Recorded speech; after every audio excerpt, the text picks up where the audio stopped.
It feels like big NBA trades happen all the time, but look at this.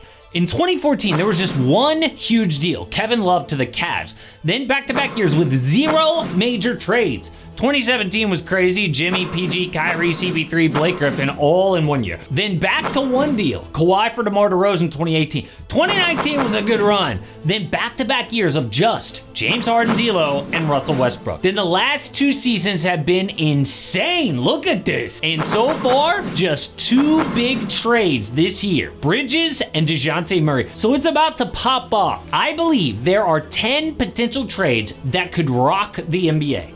Let's go small to big with Jonathan Kuminga at number 10. The Warriors officially giving up on the 2-timeline plan. Earlier this summer, one guy was off limits in Larry Markkinen trade talks. Brandon Podziemski, not Jonathan Kuminga. Utah said, oh, we want B-Pods, but the Dubs said anyone but him, Steph, and Draymond. And to make things worse, JK is on the final year of his contract. Yahoo reports, word around the league from various sources is that Kuminga and his representation are looking for a full max extension for 16 points a game.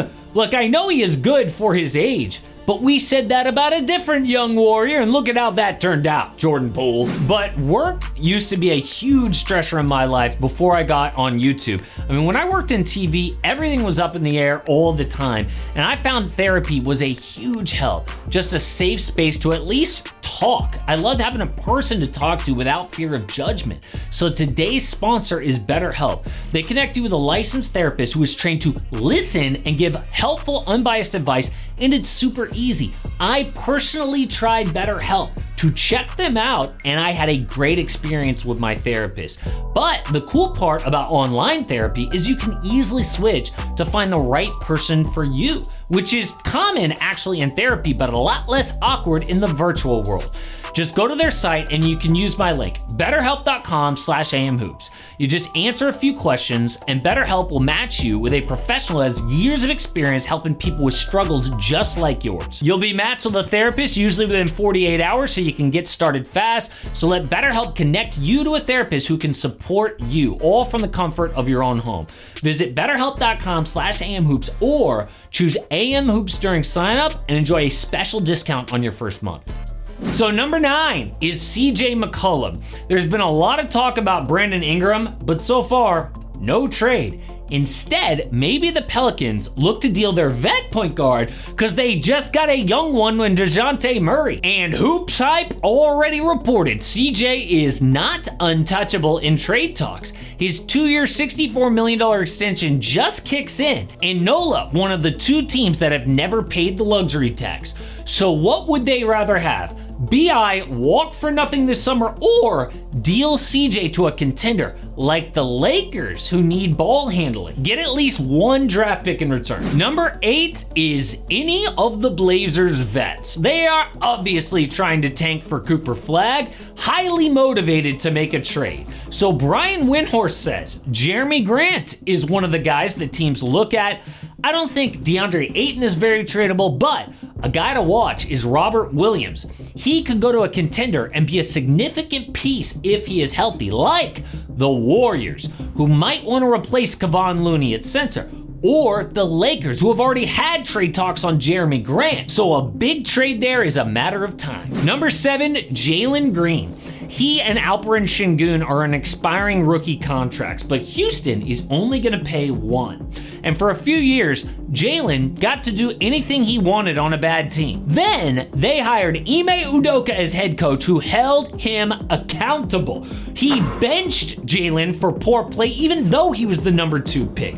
Meanwhile, Alpi broke out. Last year, Şengün was a legit all-star snub. So trade Jalen Green, right? Well, when Alpi got injured, Jalen broke out. He averaged 28 points a game on a 13-2 run for the Rockets in March. So who do they choose? Well, because they don't play well together and the Rockets only have so much money, they have to choose one. Right now, experts think they're definitely going to keep Alperen Şengün. So why not just extend him? Because it would crush Jalen's mentality. He would be like, well, I mean, you're obviously choosing Alperen Şengün over me. Why should I even be playing here? So they have to find a trade partner for Jalen Green really soon to move on. Where is that? Well, I predict either they trade him for a star with all these Suns draft picks thrown in that they have, or they trade Jalen for even more picks to eventually land a star. So number 6 is Michael Porter Jr. Reports say the Nuggets considered trading him for Paul George already this summer. I mean, if you're gonna have a guy on a max contract, he might as well be, an all-star instead of a glorified shooter? Yes, MPJ was great in their title run. The last playoffs, he put up just 11 points, 6 boards, 33% from 3 against the Wolves. Yeah, it's just one bad series, but this is a team that lets Bruce Brown and KCP go over salary concerns. How are they gonna pay MPJ a max? Well, if the season starts slow, I wouldn't be surprised if they deal this guy for depth, like to Toronto for Bruce Brown again and Kelly Olynyk. Number 5, Julius Randle, because New York has a big decision. Randle is up for a huge contract, but they've already committed a ton of money to OG Anunoby and Jalen Brunson. Mikal Bridges is up next. So is Julius ready to take a pay cut? If not, he is gone. Are the Knicks already planning this? I mean, Julius just threw shade at the Knicks for not selling his jersey in the team store. He said, "This is how y'all feel, and the truth shall come to light." Uh-oh. Well, right now, the market for Randle is super low. But the fact that he only makes $28 million next year means he has a very tradable contract. Number 4, Kawhi Leonard. And I know it sounds crazy, but the Clippers just let Paul George go to Philly for nothing. Now they're rolling with Kawhi and James Harden next year. If this season is a disaster, what's the Clippers' backup plan? I mean, they have 0 tradable draft picks until 2031. Their only option is to start dealing their stars.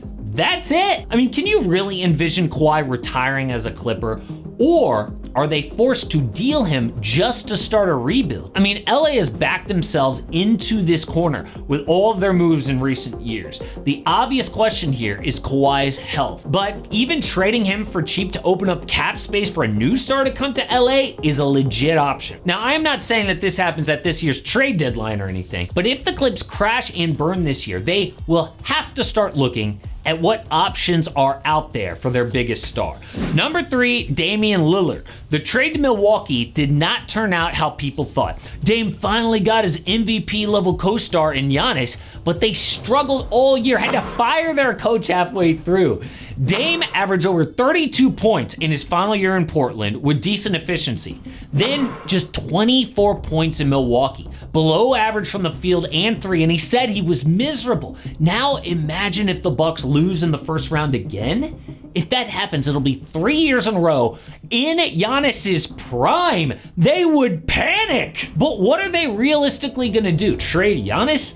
Chris Middleton is injury prone at this point. The only guy that makes sense is Dame.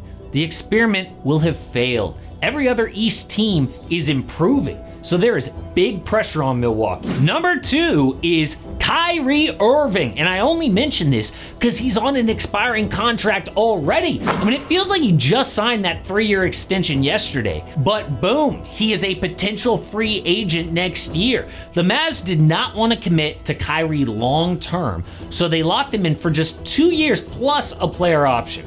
Well, now Uncle Drew can turn down that option and look elsewhere next summer. And I'm not saying it definitely happens, but imagine this. The Mavs take a step back from making the finals last year. Then Klay Thompson struggles like he has recently. Luka becomes an annoying guy to play with. All of a sudden, Kai is able to change teams and starts looking around.